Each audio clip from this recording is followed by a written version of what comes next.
A singer refused to record her biggest hit because she thought it was stupid. A girl group beat the Supremes, but Motown buried them. I'll be so blue. And collectors now pay $300 for one record because Billboard erased R&B charts entirely in 1964, which means 12 incredible groups recorded Fire and nobody heard them until now.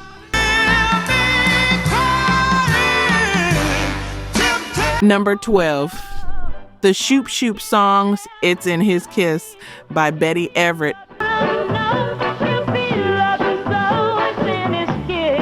Betty Everett hated this song so much she almost walked out of the studio.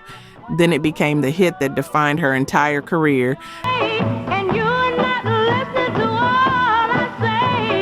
Producer Calvin Carter kept pushing in 1964, insisting the silly lyrics about testing love through kissing would work.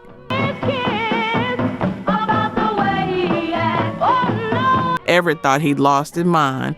She just climbed to number 51 with You're No Good, and this felt like career suicide.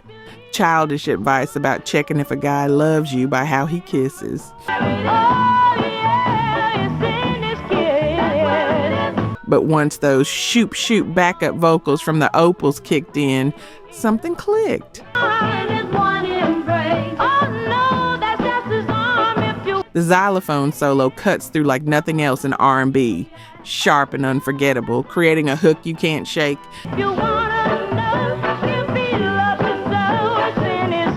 The song hit number 6 on the Hot 100 and ruled the Cashbox R&B chart for 3 weeks straight.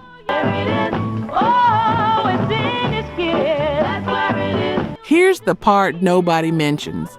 The Dells provided backing vocals and stomped their feet for percussion because VJ's Chicago studio couldn't afford a full rhythm section that day.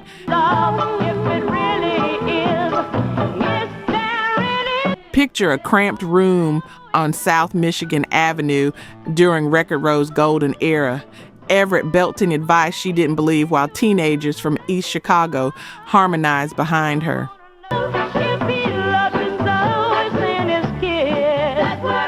The irony cuts deep.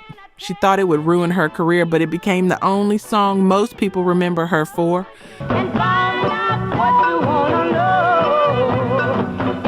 Late night radio made this a slow dance standard across the Midwest, playing in basement parties and high school gyms where kids tested that kiss theory themselves.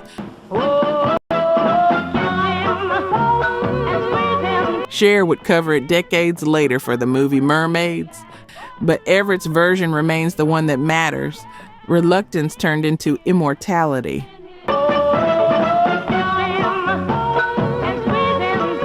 From reluctant brilliance to invisible excellence, watch what happened next.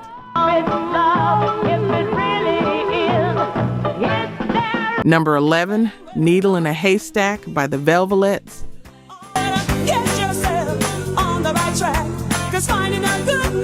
They beat the Supremes in February. By September, Motown had forgotten they existed. February 1964, Greystone Ballroom in Detroit. Motown staged a battle of the stars, and the Velvelettes, 5 college girls from Western Michigan University in Kalamazoo, went head-to-head with Diana Ross, Mary Wilson, and Florence Ballard. The crowd went absolutely wild for the Velvelettes' raw energy and tight choreography, voting them the clear winners over the group that would become the biggest girl group in history. 3 months later, the Supremes released Where Did Our Love Go? And became untouchable while Berry Gordy shunted the Velvelettes to VIP Records. Motown's neglected subsidiary where careers went to die. Norman Whitfield produced Needle in a Haystack in July with its brassy Irresistible Bounce, Cal Gill's lead vocals riding drums and horns that refuse to quit. But here's the betrayal that nobody talks about. The song peaked at number 45 while Motown poured every resource, every promotional dollar, every television appearance into the Supremes. By September, Betty Kelly saw the writing on the wall and left to join Martha and the Vandellas, cutting the group down to 4 members who were still juggling college classes with studio sessions. The remaining Velvelettes kept recording through 1967, always hoping for that breakthrough moment that never came. This is what losing while winning sounds like. Being good enough to beat the competition, but not connected enough to matter when corporate decisions get made. Picture being in that ballroom, hearing the crowds roar, thinking your life just changed forever, then watching someone else get everything you earned. But that crowd vote meant nothing compared to what these teenage cousins were building in Alabama.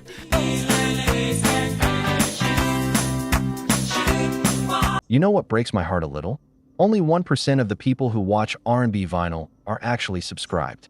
99 out of 100 of you keep coming back, vibing with the grooves, feeling the stories, reliving the voices that built soul itself, but you still haven't hit that button. Think about it. You've spent time here, maybe even rediscovered a song that hit you right in the chest. And yet, you're walking away before the next track drops. Subscribing costs nothing, not a cent, but it means you'll never miss the moments that remind you who you were when that record first played. R&B vinyl isn't just music. It's memory, it's heritage. It's the pulse that still beats under everything we love. Don't just listen from the sidelines. Be part of the 1% who keep the soul alive. Hit subscribe, stay, groove, and keep the record spinning with us. Number 10, Lover's Prayer by the Wallace Brothers. Heavenly Father. 2 15-year-olds sang with voices so mature that DJs thought they were lying about their age. And she holds the key. Irvin Wallace and Johnny Simon were cousins who called themselves brothers, barely old enough for driver's licenses when they walked into Fame Studios in Florence, Alabama in May 1964. I'll say goodbye. What came out shocked producer Russell Sims and engineer Rick Hall. Vocals carrying weight that teenagers shouldn't possess, trembling with emotion that felt lived in despite their age. People called the radio stations asking how old these singers really were because nobody believed kids could sound that ancient. The songs built on sparse instrumentation, just organ and occasional piano, because Sims knew those harmonies needed space to breathe without competition. Raw R&B twisted with gospel undertones, every note sounding like confession pulled straight from a church pew on Sunday morning. And let her know. The call and response vocal swells feel lifted directly from sacred music, but instead of praising God, they're begging for love with the same desperate intensity. Nashville and Birmingham DJs gave it heavy Sunday morning rotation, that sacred hour when soul and gospel blurred into one and nobody questioned which was which. Wait for it. The song hit number 97 on the national charts. Their closest brush with the mainstream success, despite sounding more powerful and emotionally mature than half the top 10 that year. Picture a beat-up Ford idling outside an Alabama roadhouse, neon signs flickering red and blue, teens slow dancing to aching harmonies that make everyone in the room feel decades older than they actually are. The cousins recorded together until 1969, always chasing that breakthrough hit, never quite catching it but leaving fingerprints all over Southern soul that you can still hear today. Now that you've heard teenagers sound ancient, let's hear veterans sound hungry. Number 9, Stay in My Corner by the Dells. Stay, darling. Chicago's greatest harmonizers returned in 1964, just in time to watch their label implode around them. The Dells had survived a near-fatal car crash in 1958 that almost ended the group forever, putting Mickey McGill in an Ohio hospital for 6 months, with injuries so severe doctors didn't think he'd walk again. Just a kiss from you. By 1964, with Johnny Carter replacing Johnny Funches, who'd gotten tired of touring, they signed back to Vijay Records, ready for their comeback moment after years of rebuilding. I love you, stay. I love. But VJ was dying in real time, caught between promoting the Beatles and collapsing under financial chaos, lawsuits, and mismanagement that would bankrupt them by 1966. I love you, stay. Stay in My Corner got released with zero promotional push, despite being gorgeous. Oh, so far. Despite Marvin Jr.'s deep baritone, anchoring, falsetto harmonies that soar overhead like they're reaching for something just out of reach. The arrangement blends doo-wop echoes with new maturity they'd learned working with Dinah Washington, who taught them how to make sophistication sound effortless. I love you. Here's the cruel irony that defines their entire career. This version barely charted and disappeared quickly, but when they re-recorded it for Cadet Records in 1968 with a 6-minute extended arrangement, it hit #1 R&B and cracked the pop top 10. Honey, I love you. Same song, same group, different label, entirely different fate. Come on now, baby. Proof that talent alone never guaranteed success. Picture discovering this original version in a dusty crate at a record shop decades later. You stay. Pulling it out and wondering how brilliant this pure got buried while lesser songs topped chart. The Dells would eventually get their due in the late 60s and 70s, but in 1964 they were stuck watching their label die while holding what should have been their breakthrough. If you're still with us, drop which track has surprised you most so far. We're just getting started, from Chicago's terrible timing to Louisiana's fearless guitar mastery. To tell me you love me, honey, you love me. Number 8, You'll Lose a Good Thing by Barbara Lynn. If you should lose me. She played left-handed guitar better than most men played right-handed and made them all uncomfortable. I'm giving you one more chance. Barbara Lynn didn't just sing, she wielded a left-handed guitar like a weapon while touring the Chitlin circuit as often the only woman on bills, with James Brown, Otis Redding, and Sam Cooke.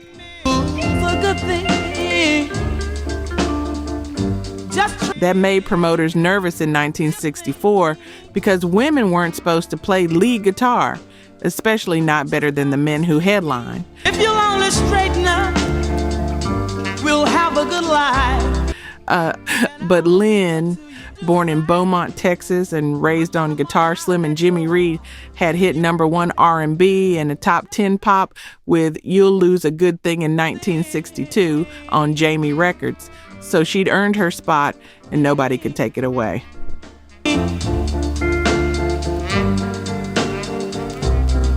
Producer Huey P. Moe, known as the Crazy Cajun, recorded her in New Orleans at Cosimo's legendary studio, capturing swampy R&B, where her guitar work commanded as much respect as her vocals. For you to do right. Clean, precise, innovative left-handed technique that influenced generations after. Daddy, and you lose a good thing. Her follow-up tracks in 1964, including Oh Baby, We've Got a Good Thing Going, burned through jukeboxes across Texas and Louisiana, the kind of records that sold at shows rather than stores. Try, Daddy, and you lose a good thing. Here's what the charts won't tell you. This music sold mostly at live performances and in jukeboxes, never charting nationally but burning hot on black radio circuits from Houston to New Orleans, where her sound was church. 'Cause if you should lose me. The Rolling Stones would cover Oh Baby in 1965 on their album, giving her writing royalties, but not the recognition she deserved as a guitarist who could outplay most session musicians. Don't believe me. Lynn paved the way for every woman who picked up a guitar after proving you didn't need permission to master an instrument men claimed as theirs.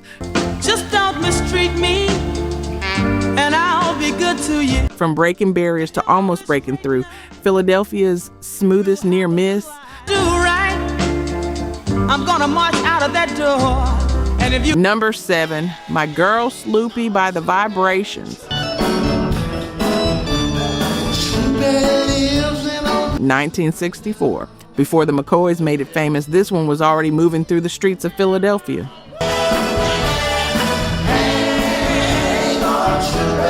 The Vibrations released My Girl Sloopy in 1964.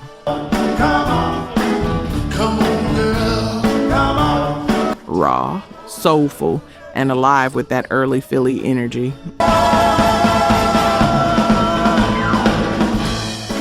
Five voices blending tight, every harmony stacked like row houses on a summer block.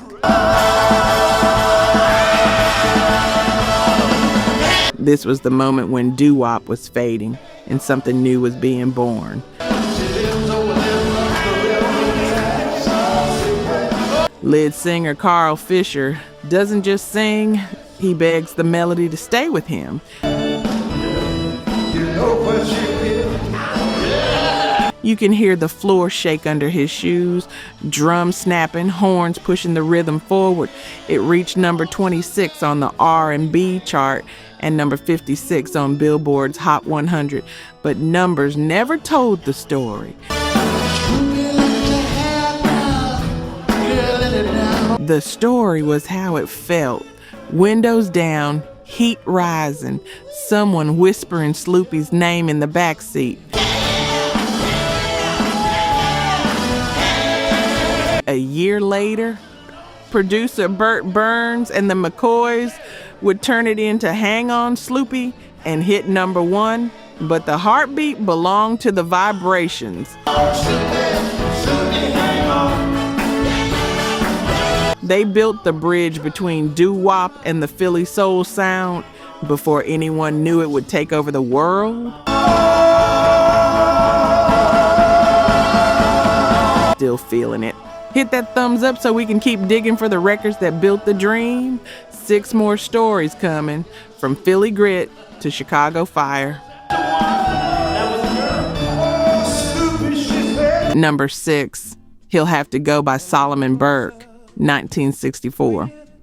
Way down low. Nobody blended power and tenderness like Solomon Burke.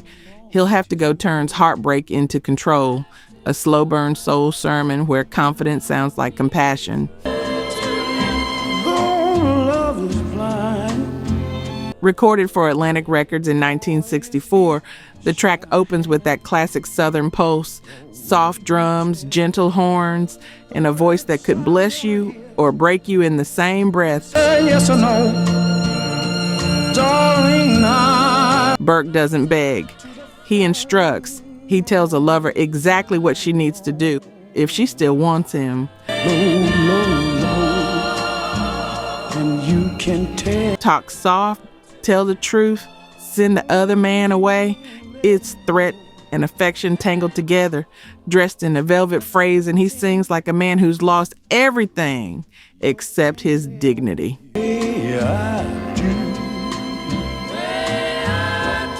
Every syllable rides the groove, like a closing statement in church. That's what made Solomon Burke a giant. Box way down low. He could make authority feel like mercy, and make mercy sound like desire. Me do you love me true? The song only brushed the charts, but it stayed alive in dim bars and after-hours joints where men quoted his lines like scripture. We're together. Oh, This is soul at its most adult, mature, restrained, but carrying a warning underneath the polish. to the phone. A lesson wrapped in love, delivered by the Bishop of Soul himself. Holding you. Number 5, I'm a Lonely Guy by the Royal Jesters. Mexican-American harmonies meeting classic R&B, creating something new years before anyone named it.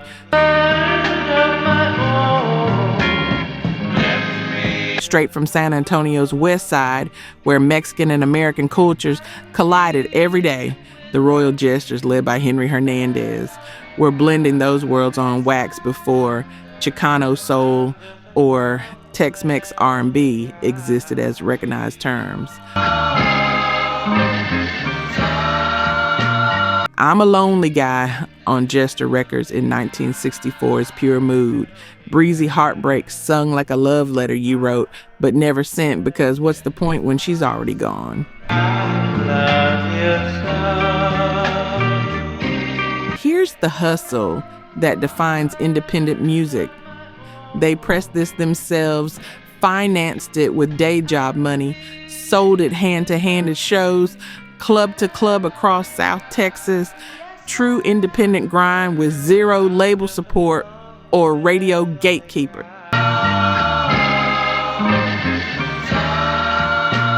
Local DJs picked it up because listeners kept requesting it, and briefly it ruled AM radio across San Antonio, Austin, and the Rio Grande Valley, where this sound felt like home.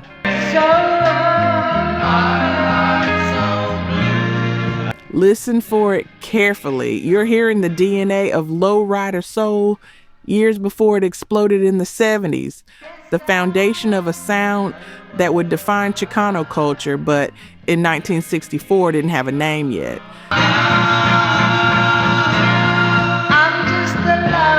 But here's what mainstream music history overlooks completely.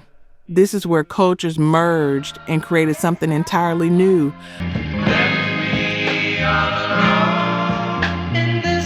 Harmonies carrying weight that crosses language barriers and ethnic divisions. Finding universal heartbreak in regional sound, the song influenced everyone, from Sonny and the Sunliners to Little Joe y La Familia, artists who would take this fusion mainstream a decade later.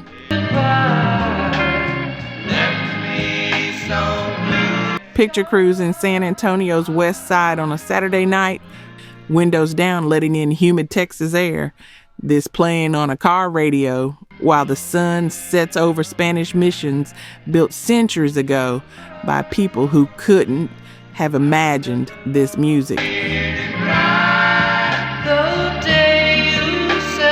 Everything we've covered, leads to what's coming, Motor City's greatest incubator.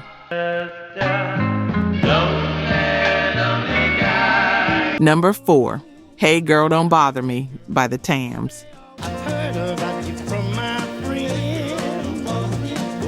Atlanta's Tams turned modest Southern R&B into an eternal dance floor favorite.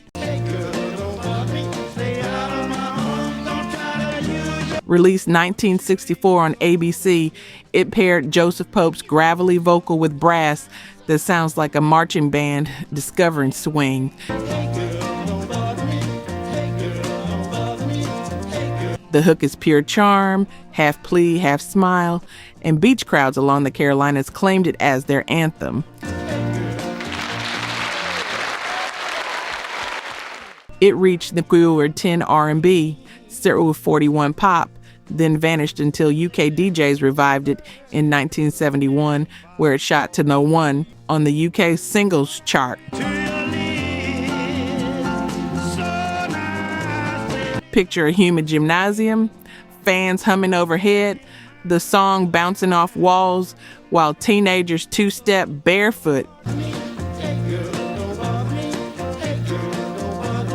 Some records never age, they just wait for another summer.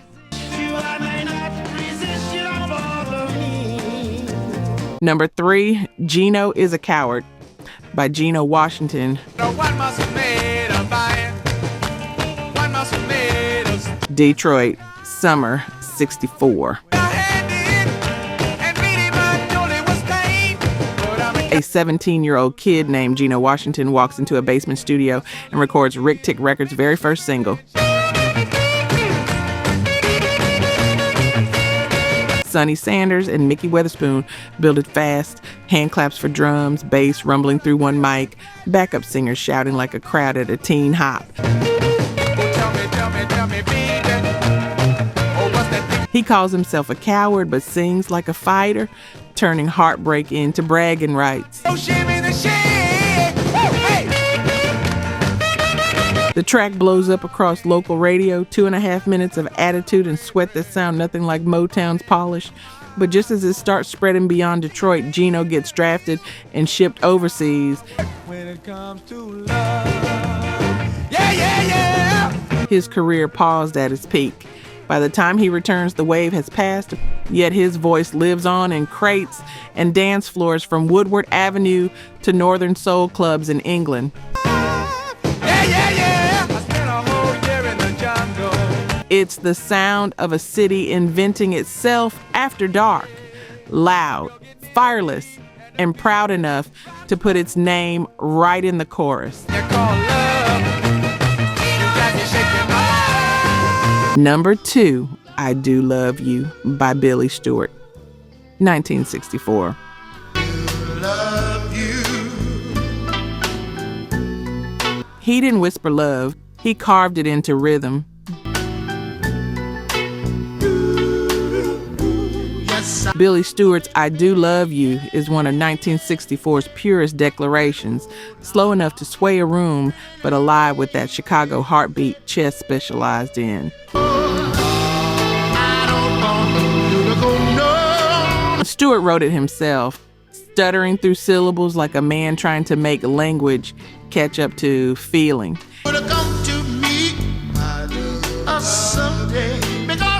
His falsetto floats above organ swells and a rhythm section holding its breath, and every I do lands like a promise he's scared to break.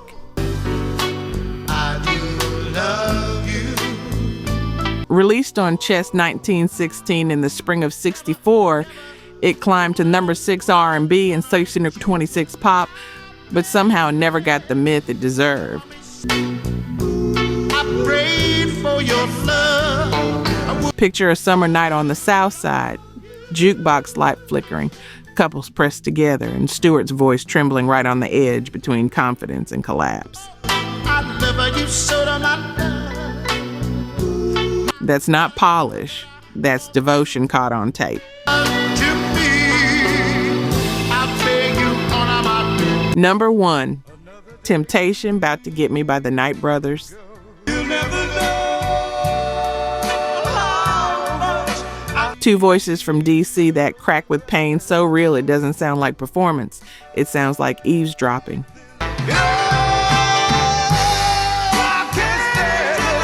Richard Dunbar and Jimmy Diggs formed the Knight Brothers in Washington, D.C. after singing together in local groups throughout the late 50s, recording for Checker Records starting in 1963 when they caught the attention of label executives in Chicago.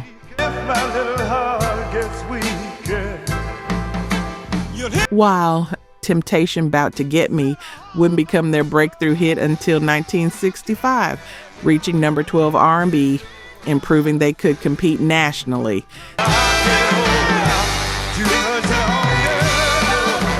Their 1964 recordings established that aching vocal style that set them apart.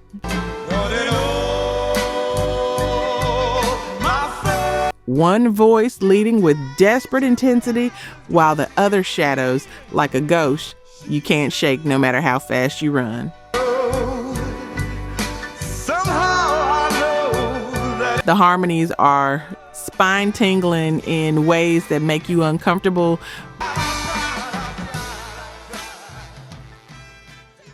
Vocals cracked with pain that feels too intimate for a recording studio, like you're hearing something private you shouldn't be privy to.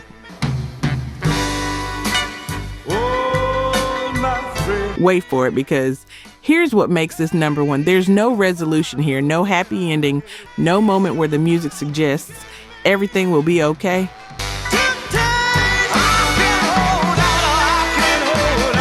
Just slow dancing alone with your regrets in an empty room at 3 a.m. when the party's over and everyone's gone home. This is Heartbreak distilled to its purest form, with zero gimmicks, zero production tricks, or studio magic. Just two voices and bottomless feeling that makes collectors now pay $300 or more to own original pressings.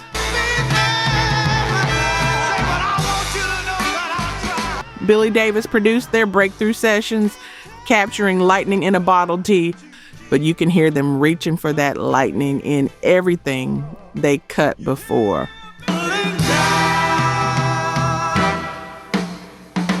Searching for the perfect expression of pain. This is why we dig through crates and research forgotten labels to find moments like this where music becomes more than entertainment and turns into testimony.